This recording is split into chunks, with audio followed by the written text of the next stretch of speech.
बिस्मिल्लाहिर्रहमानिर्रहीम, अस्सलाम वालेकुम। आप देख रहे हैं मुझे मेरे यूट्यूब चैनल पर और मैं मुज़म्मिल अवान हूं। आईनी बेंच के एक फैसले ने तारीख रकम कर दी है। मिलिट्री कोर्ट से मुतल्लिक आईनी बेंच का एक फैसला जो बहुत इंपॉर्टेंट डिसीजन है, जिसमें बड़े दिलचस्प रिमार्क्स आए जजेस की तरफ से। और जजेस ने जब वो जो दरख्वास्त गुजार थे उनके वकील से पूछा तो उनके वकील जनाब जो है वो अदालत में देख रहे थे, जजेस का मुंह देख रहे थे। उन्होंने पहले समझा होगा कि हाँ, वो जो दरख्वास्त गुजार थे वो खुद एक जज रहे हैं, सुप्रीम कोर्ट के खुद एक जज रहे हैं, justice Jawad S Khawaja. Basically जो पिटिशनर हैं जस्टिस जवाद एस ख्वाजा, वो खुद एक जज रहे हैं सुप्रीम कोर्ट के। और इससे पहले वो लाहौर हाई कोर्ट के चीफ जस्टिस भी रहे हैं, फिर वो सुप्रीम कोर्ट के चीफ जस्टिस बने थे कुछ दिन के लिए, और कुछ दिनों में उन्होंने वो नत डाल दी थी लोगों को कि लोग हैरान और परेशान रह गए थे।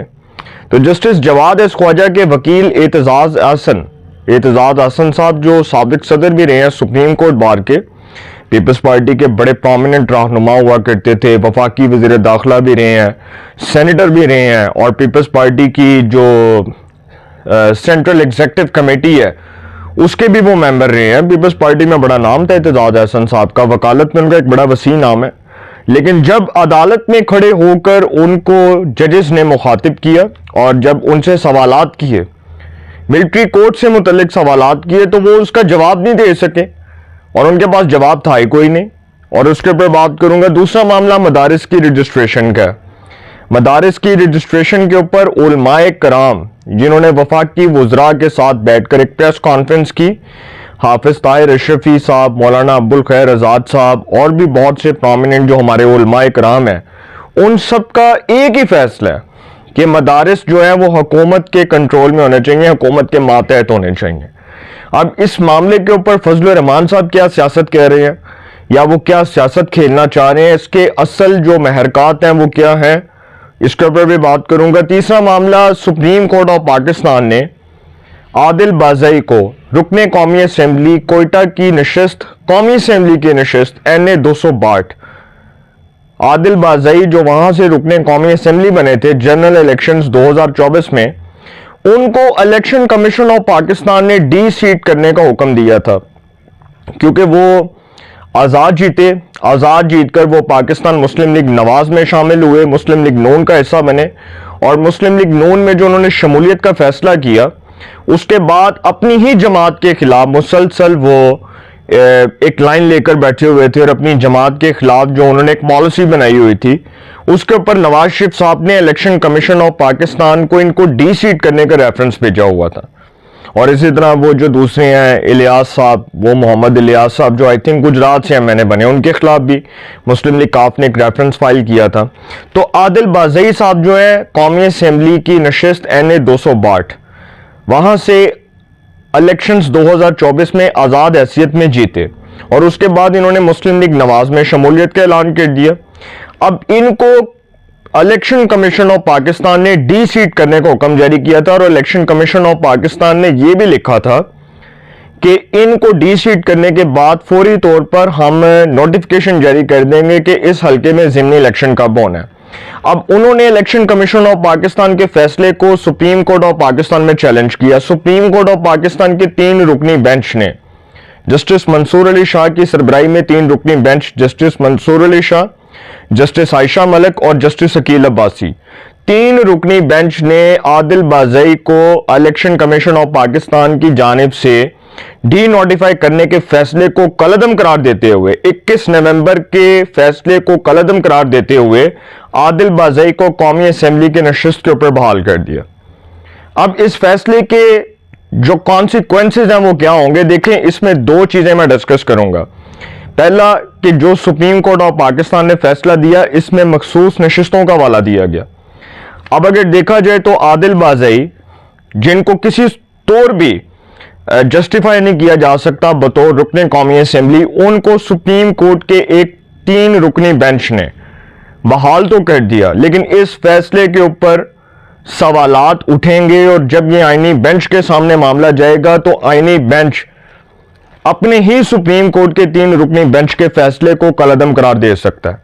वो कैसे कि पहले तो जस्टिस मंसूर अली शाह साहब दी ग्रेट, माशाल्लाह, वो अदालत में कह रहे हैं कि जी आप आईनी जो है वो आप मखसूस नशिस्तों का जिक्र कर रहे हैं। उन्होंने मुस्कुराहट के साथ जवाब दिया। तो उन्होंने कहा कि जी पहले तो ये बताएं कि आप तो मखसूस नशिस्तों का जिक्र कर रहे हैं, तो आप ये किस कॉन्टेक्स्ट में कर रहे हैं। फिर दूसरे जो जज थे जस्टिस अकील अब्बासी, उन्होंने कहा कि जी अब तो आईनी बेंच भी बन गया, ये हो गया, फलां हो गया। तो जस्टिस मंसूर अली शाह ने जी उनको बहाल कर दिया जी। उनका जब उन्होंने सुना कि जी उनका मौका बड़ा जानदार है और उसमें बड़ा वजन है, तो उन्होंने उनको बतौर रुकने कौमी असेंबली बहाल कर दिया। अब इसमें दो चीज़ें मैं आपके साथ डिस्कस करूंगा कि देखें, अगर कोई शख्स आज़ाद हैसियत में जीत कर इलेक्शन किसी पॉलिटिकल पार्टी को ज्वाइन करता है, विद इन 48 आवर्स उसको किसी पॉलिटिकल पार्टी को ज्वाइन करना होता है। तो जब उन्होंने किसी पॉलिटिकल पार्टी को ज्वाइन कर लिया तो इट मीन्स कि वो उस पार्टी का हिस्सा है, उस पार्टी के मेंबर है। अब वो उस पार्टी की वॉयलेशन करते हैं या उस पार्टी के खिलाफ जाते हैं, तो उस पार्टी का सरबरा इलेक्शन कमीशन ऑफ पाकिस्तान को उसके खिलाफ रेफरेंस फाइल कर देता है, ठीक है, उसके खिलाफ रेफरेंस भेज देता है। तो फिर इलेक्शन कमीशन ऑफ पाकिस्तान उस पर प्रोसीड करता है, उस पर कार्रवाई करता है। तो जब इलेक्शन कमीशन उस पर कार्रवाई करता है तो वो उसको डी नोटिफाई कर देता है।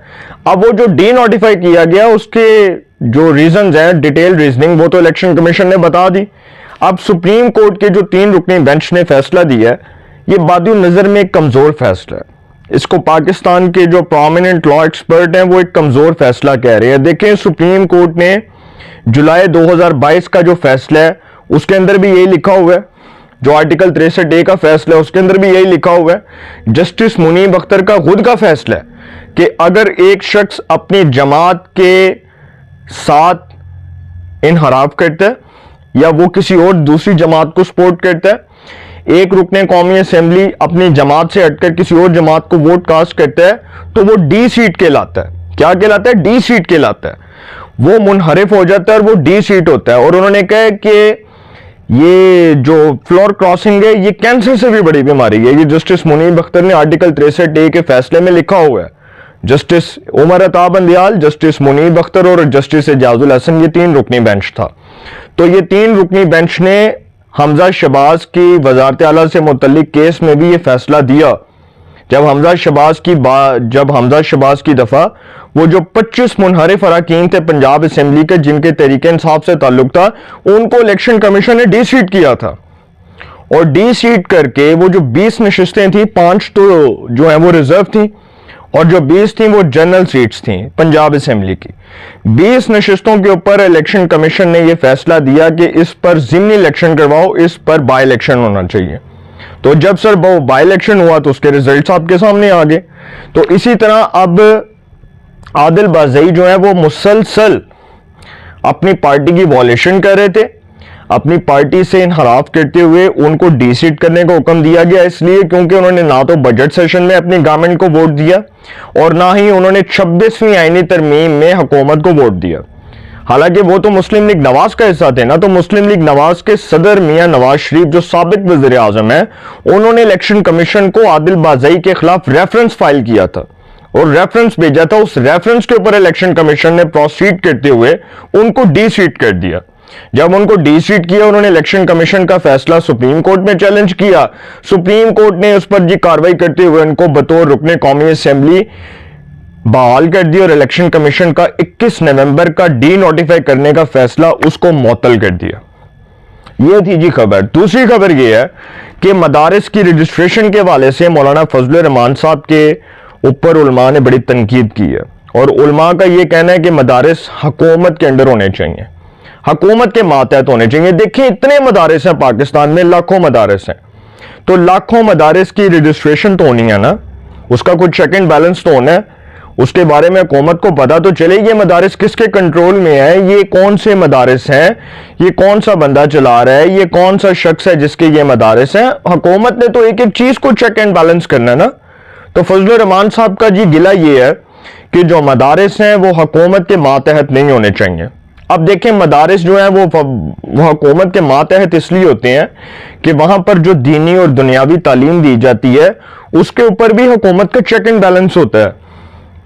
मदारिस के अंदर क्या तालीम दी जा रही है, मदारिस के अंदर उलमाए कराम जो है उनका मुतफिका फैसला है कि मदारिस हुकूमत के अंडर हो हुकूमत के कंट्रोल में हो, लेकिन फजल रहमान साहब कहते हैं कि जी नहीं, मदारिस हुकूमत के कंट्रोल में नहीं होने चाहिए। वो इसलिए ये बात कह रहे हैं क्योंकि मौलाना फजल रहमान साहब के बहुत मदारिस हैं और उनके जो पैरोकार हैं, जो उनके वो मानने वाले हैं, उनके भी बहुत मदारिस हैं।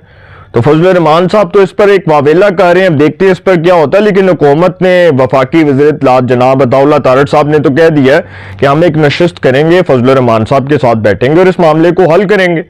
अगर नहीं होता तो सर फिर हुकूमत तो इस बात पर डटी हुई है कि मदारिस हुकूमत अपने अंडर रखेगी, मदारिस की रजिस्ट्रेशन होगी। हुकूमत किसी सूरत मदारिस की रजिस्ट्रेशन और मदारिस के जो चेक एंड बैलेंस है उस बात पर कॉम्प्रोमाइज करने के लिए तैयार नहीं है कि हुकूमत इसे पीछे हट जाए और फजल रहमान साहब कहेंगे जी मदारिस हुकूमत के कंट्रोल में नहीं होने चाहिए। तो हुकूमत तो ये काम करने के लिए तैयार नहीं है। तीसरा मामला ये है कि आईनी बेंच ने एक बड़ा तारीख साज फैसला दिया है। आईनी बेंच ने, सुप्रीम कोर्ट का जो आईनी बेंच है उसके सामने जी मिलिट्री कोर्ट्स का केस था और सुप्रीम कोर्ट के 7 रुकनी आईनी बेंच, जिसको जस्टिस अमीनुद्दीन खान हेड कर रहे हैं, 7 रुकनी आईनी बेंच ने फौजी अदालतों को केसेस का फैसला सुनाने की इजाजत देने की हुकूमती इस्तदा मुस्तरद कर दी। अब वो जो फैसला सुनाने की हुकूमती इस्तदा थी कि फौजी अदालतें फैसला सुनाएं, उसको आईनी बेंच ने उठाकर बाहर फेंक दिया, उसको मुस्तरद कर दिया। ये तो हुकूमत को कोई सेटबैक नहीं हुआ, ये तो हुकूमत की एक इस्तदा थी। हुकूमत ने ये नहीं कहा था कि नहीं जी यही होना चाहिए, उसको फिलहाल जो है उसको आईनी बेंच ने मुस्तरद कर दिया। अब खबर ये है कि जस्टिस मुसर्रत अली ने कहा, जो आईनी बेंच का हिस्सा है, उन्होंने कहा कि फौजी अदालतों को केसेस का फैसला सुनाने की इजाजत देने का मतलब फौजी अदालतों का इख्तियार तस्लीम करना होगा। उन्होंने कहा कि फौजी अदालतों को फैसला सुनाने का मतलब यह है कि अगर उनको फैसला सुनाने की इजाजत दे दी जाती है तो इसका मतलब कि फौजी अदालतों का इख्तियार तस्लीम करना होगा। आईनी बेंच ने साबिक chief justice of Pakistan justice Jawad S Khawaja की 26वीं आईनी तरमीम का फैसला होने तक सिविलियंस के फौजी अदालतों में ट्रायल से मुतल्लिक दरखास्त मुस्तरद करते हुए इन पर 20,000 रुपये जुर्माना आयद कर दिया। इन पर 20,000 रुपया जुर्माना हो गया। जो इस केस में पिटिशनर थे जस्टिस जवाद एस ख्वाजा, जो साबिक चीफ जस्टिस भी रहे हैं, उनको जी 20,000 रुपया आईनी बेंच ने जुर्माना किया। दौरान समाअत अदालत ने जवाद एस ख्वाजा के वकील एतजाज आसन से इस्तफसार किया, क्या आईनी बेंच को तस्लीम करते हैं, जिस पर एतजाज हसन जो वकील हैं जवाद एस ख्वाजा के, उन्होंने कहा कि मैं आईनी बेंच का दायरा इख्तियार तस्लीम नहीं करता। सुभान अल्लाह को उन्होंने कहा कि जी मैं नहीं मानता इस आईनी बेंच को। जस्टिस जमाल खान मंदोखेल ने एतजाज हसन से कहा कि आप कमरा अदालत छोड़ दें, आप जाएं यहां से, आप जा सकते हैं, गो यू में गो नाउ, आप यहां से जाएं, उन्होंने ऐसे कहा। तो जिस पर वकील का कहना था कि मौजूदा आईनी बेंच जुडिशल कमीशन ने नामजद किया है और फिर वो कह रहे हैं कि जस्टिस जमाल खान मंदोखेल ने कहा कि 26वीं आईनी तरमीम के तहत 26वीं आईनी तरमीम के हवाले से आईनी बेंच का फैसला भी आईनी बेंच ने करना है। अब वो कहते हैं कि मैं तो जुडिशल कमीशन को नहीं मानता, मैं आईनी बेंच का दायरा इख्तियार तस्लीम नहीं करता। तो फिर जस्टिस जमाल खान मंदोखेल ने कहा भाई मेरी गल सुनो, जेड़ा आईनी बेंच बने उन्हें फैसले करने ने, आईनी बेंच ही आईनी बेंच के मुकदमात सुनेगा। ये नहीं हो सकता कि आप उठें और आप कहेंगे जी नहीं आईनी बेंच का इख्तियार नहीं है, मैं नहीं इसको मानता, मैं ना मानूंगी रट। उन्होंने कहा कि 26वीं आईनी तरमीम के हवाले से आईनी बेंच का फैसला भी आईनी बेंच ने करना है। तो सर इस पर देखते हैं क्या होता है। ये थी बड़ी इंपॉर्टेंट खबरें जो मैंने आपके साथ डिस्कस की हैं। अपनी राय का कमेंट्स में जरूर इज़हार कीजिएगा। इंशाल्लाह एक नए सेगमेंट के साथ फिर मुलाकात होगी। अपना बहुत ख्याल रखिएगा। आला ने के पास।